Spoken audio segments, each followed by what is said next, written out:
So প্রশ্নটা খেয়াল করো, এখানে আমাকে একটা ফাংশন দিছে F of X equals 3x minus 4 divided by 5x minus 8, এবং আরেকটা ফাংশন দিছে, ওইটা ফাংশন না অ্যাকচুয়ালি, ওইটা হচ্ছে আমাদের একটা সেটের কম্বিনেশন। এখানে এস একটা সেট আমাদের দেওয়া আছে, যেখানে এস হচ্ছে এক্স এবং ওয়াই।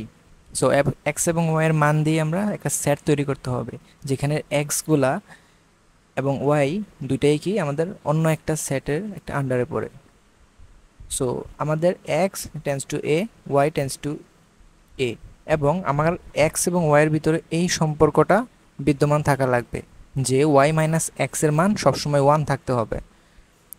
ফলে আমরা এর যেই শর্তটা এখানে, যে এর মান ইউজ করে আমরা যে মূল এস ফাংশন এস সেটটা যে বের করব, সেই এস সেট বের করার জন্য আমাদের এখানে এও দেওয়া আছে। সো প্রথমত আমাকে ক নাম্বার যদি করতে চাই, ক নাম্বারে আমাদের এফ অফ -3 বের করতে বলছে। তার মানে আমাদের প্রথম ফাংশনটার এক্সের জায়গায় যদি -3 বসাই তাহলে আমাদের কত রেজাল্ট আসবে সেটাই আমাদের দেখতে হবে। সো এটা quite easy. So F of -3 হবে 3x মাইনাস 4 এর ভিতরে তোমার এক্সের জায়গায় হবে -3 -4, আর 5x মাইনাস 4 8 এর ক্ষেত্রে এক্সের জায়গায় -3 লিখবা -8।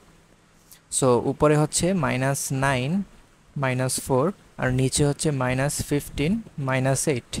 সো 9 4 হচ্ছে 13, সো -13 হচ্ছে উপরে, এবং 15 আর 8 মিলে হবে 23, বাট সেটা হবে কত মাইনাসের।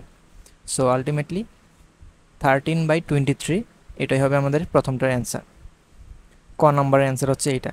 সো খ নম্বর যদি করতে চাই আমরা, খ নম্বরে আমাকে বলছে F of 1/x² minus 1 divided by F of 1/x² plus 1 এর মান নির্ণয় করো। মানে এখানে এক্সের জায়গায় যদি আমরা এখন 1/x² বসাই তাহলে আমাদের এই ফাংশনটায় যে রেজাল্ট আসবে সেটা কত হবে।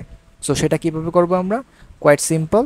আমাদের এক্সের জায়গার ভিতরে এখন x² বসাইতে হবে। তাহলে এফ অফ এক্সের জায়গায় আমরা x² বসাইলাম -4, আর নিচে হচ্ছে 5 ইন্টু 1/x² -8।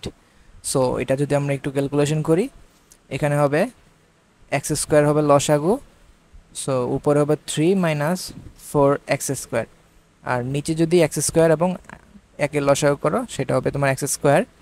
তাহলে উপরে হবে 5 মাইনাস 1 দিয়ে x² ভাগ দিলে x² থাকে, সো 8x² হবে উপরে। সো এখন চাইলে আমরা এই জিনিসটাকে একটু সাজায় লিখতে পারি 3 - 4x² ডিভাইডেড বাই x² নিচে ইন্টু ভগ্নাংশের নিচে যে জিনিসটা আসছে সেটা যখন আমরা এভাবে মাল্টিপ্লিকেশন আকারে লিখবো, গুণাকারে লিখবো, তখন সেই ভগ্নাংশটা উল্টে যাবে।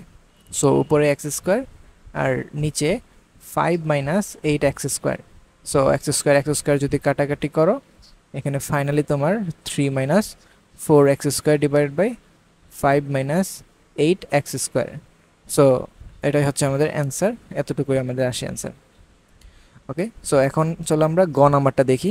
সো গ নাম্বারে আমাকে কি বলছে যে এস অন্যয়টাকে তালিকা পদ্ধতিতে প্রকাশ করো। সো আমার যে এখানে এস যে অন্যয়টা দেওয়া আছে, অন্যয় মানে একটা সম্পর্ক। সো এস অন্যয়ের মূল সম্পর্কটা কি, এখানে এক্স টেন্স টু এ এবং ওয়াইয়ের যে এলিমেন্টগুলো সেগুলোও এর আন্ডারে থাকবে, এবং মূল যে সম্পর্কটা মানতে হবে আমাদের x minus y minus x equals 1, এটা ফুলফিল আপ করতে হবে। যেখানে আমাদের এ এর যেই ভ্যালুগুলা সেগুলো কী কী দেওয়া আছে, -2 -1 0 1 2 3। সো আমরা যদি এখন একটা কাজ করি যে এক্সের মানও এ নিতে হবে, ওয়াইয়ের মানও এ নিতে হবে। তার মানে তুমি এক্স এবং ওয়াই যেই মানই নাও এখান থেকে, সে সাপোজ -2 নিলা এক্সের মান, তাহলে তোমাকে ওয়াইয়ের মানও -2 এখানে ইনপুট দিতে হবে। তাহলে আমরা যদি এখন একটা কাজ করি যে যখন -2 নিব আমরা, এক্স এবং ওয়াই দুইটাই -2 হবে। তো দুইটা যদি -2 হয়, ওয়াইয়ের জায়গার ভিতরে তুমি -2 বসাইলা, মাইনাস তো হচ্ছে তোমার সূত্রের মাইনাস, আর এক্সের জায়গার ভিতরে -1 বসাইলা, সরি -1 না -2 বসাইলা এখানে। সো -2 আর -2 যদি এখানে তুমি বসাও তাহলে এখানে কত হবে, -2 + 2 = 0। ফলে তোমার ওয়াই থেকে যখন তুমি এক্স বিয়োগ দিলা তাহলে কি 1 আসতেছে, না 0 আসতেছে, তার মানে এটা হবে না, আমাদের -2 অ্যান্সার হবে না। সো এখন আমরা একটা কাজ করি, -1 নেই। সো -1 যদি আমরা নেই তাহলে এখানে হবে -1 মাইনাস আবারও -1, দ্যাট মিন -1 + 1 = 0। দ্যাট মিন্স এটাও হলো না। সো তারপর একটা কাজ করি, আমরা 0 নেই। সো যখন আমরা 0 নিব তখন আমাদের এখানে 0 - 0, এটা করলে কত আসে? 0 আসে। সো এটাও আমাদের হবে না। সো 1 যদি নিব, 1 - 1 = 0। ঠিক সিমিলারলি 2 নিলে এটাও দেখবা 2 - 2 = 0। সো এই দুটো হচ্ছে না। আর লাস্ট 3 যখন নিবা তখন হবে 3 - 3 0।